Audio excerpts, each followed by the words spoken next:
Have you ever wanted to be more in control? Have you ever felt like everyone was against you no matter what you were doing? Or have you ever felt that you can't command respect without being a bad person? Today, I'm going to teach you to command and obtain genuine respect from people. So, what I'm about to teach you works phenomenally well in groups. For example, if you have a friend group and you feel like you deserve more respect in the group, you will know how to get it. Another great example is when you're at a dinner table and everyone is talking, or even in your class at high school or college. At the end of this video, you will have the required knowledge to command genuine respect. Don't be emotional. Yes, you heard me right. Stop being so emotional about it. You can't expect people to respect you if you get very emotional about every little thing. I've seen this happen daily when I was in high school. People would make groups, and someone was always made fun of. Some were almost bullied, but luckily, some would step up for themselves. However, there was this guy, Mark, that was never seriously trying to command respect. He was being resentful and disrespectful. He was very upset and emotional. He started telling everyone that he hated them, and then he left our school. Do you think that our respect for him went up after this? Of course not. You have to understand that being disrespected doesn't come from a place of hatred. It's just a misinterpretation of social situations. There's a difference between being bullied and being made fun of in a friendly manner. The first comes from a place of self-doubt and hatred. The latter comes from how social life works, which is normal and can be changed. So now, let's look at some ways you can command respect. Number 1, stop caring.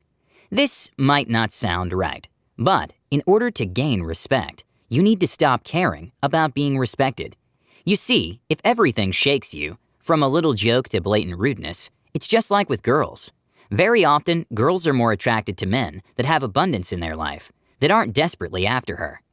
You need to stop lying to yourself. You do not need anyone's respect. You do things your way, and very often, it might be time to change your environment. If you can't see a way out, it's very likely that the people you currently associate with aren't positive in your life.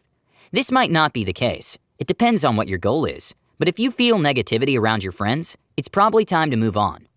Fyodor Dostoevsky said, "Above all, don't lie to yourself.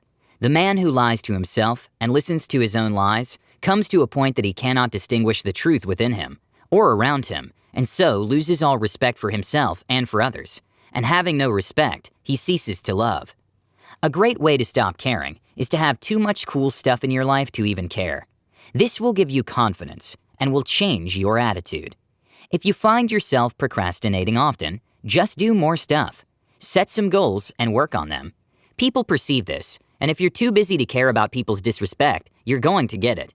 People will start seeing you as scarce. You aren't always available because you have a lot going on, and if they aren't careful, they might lose you. This will even give you more power in relationships. See how this has many consequences? You just need to have direction in life, set goals, and be passionate about what you're doing. As Michael Bassey Johnson said, if you truly want to be respected by people you love, you must prove to them that you can survive without them. Number 2, self-confidence. Gaining self-confidence is basically respecting yourself. I could give you a lot of tips to fake confidence, but that doesn't really make sense. People can tell the difference between real confidence and fake confidence. You need to look for a way to seriously become more confident. First of all, you should stop negative self-talk and forgive yourself for your mistakes. When you make a mistake, acknowledge it and move on. There's literally no point in beating yourself up. It will just put you in a passive, negative position. Be honest with yourself, analyze your mistake, and plan a comeback. Very often, people will treat you the same way that you feel about yourself. With this in mind, do you want everyone to feel sorry for you and to see you as a weak person that doesn't take action? Start being an asset, start doing stuff, and I guarantee you that your self-confidence will go up. Also, practice positive self-talk and optimism. Number 3, stop gossiping too much and talking people down. A confident person does not talk other people down. Also, they don't waste too much of their time criticizing others and talking about others. You must obviously respect people if you expect them to respect you too. So, just mind your own business.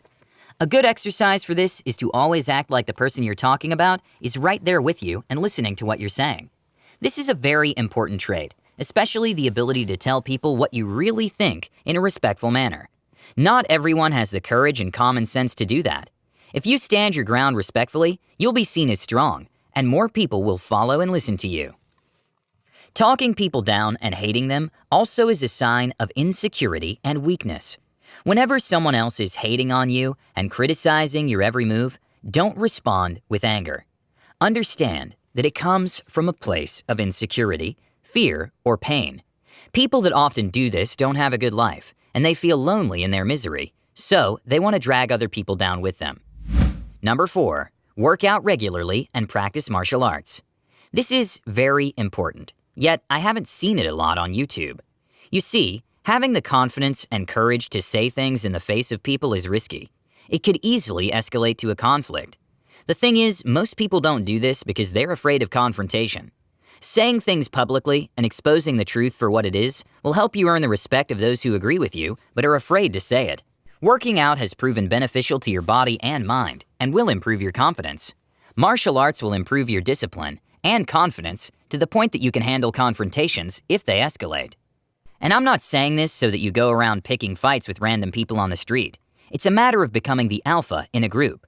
When you say something that no one else has the courage to say, you put yourself in a position of power, and the most powerful subject usually leads the pack. Number 5, non-negotiable moral code. This has a lot to do with standing your ground and having the courage to stand by your opinions, even when everyone is against you. Having a list of non-negotiables will give you the clarity and power to know when someone has crossed the line and does not deserve your attention or respect. Your moral code is a list of behaviors that you find acceptable, unacceptable, and necessary. You need to ask yourself questions like, what do I believe in? What's the maximum amount of disrespect that I am willing to take from others? Why do I do what I do? Number 6, bring something to the table. To earn respect in important relationships in your life, you need to add value to whatever you're doing. In the economy, the concept of value is extremely important. In order to get people's attention, you need to somehow add value.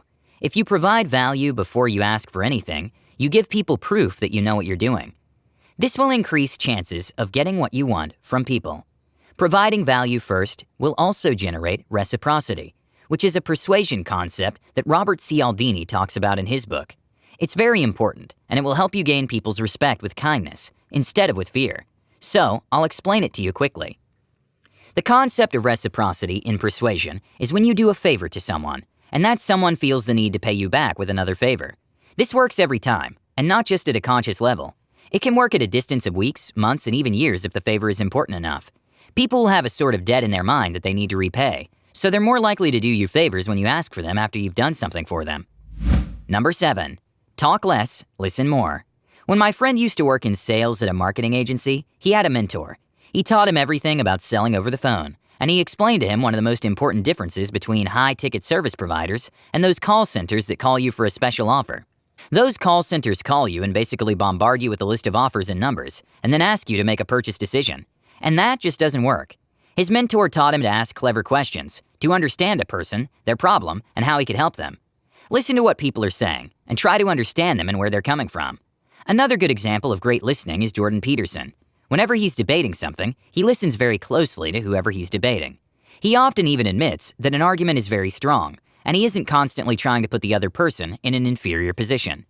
This earns him respect and credibility, as only a strong person is capable of admitting the flaws of his or her arguments. This will also help you control your emotions and stop overreacting. You should look at the bigger picture and think strategically.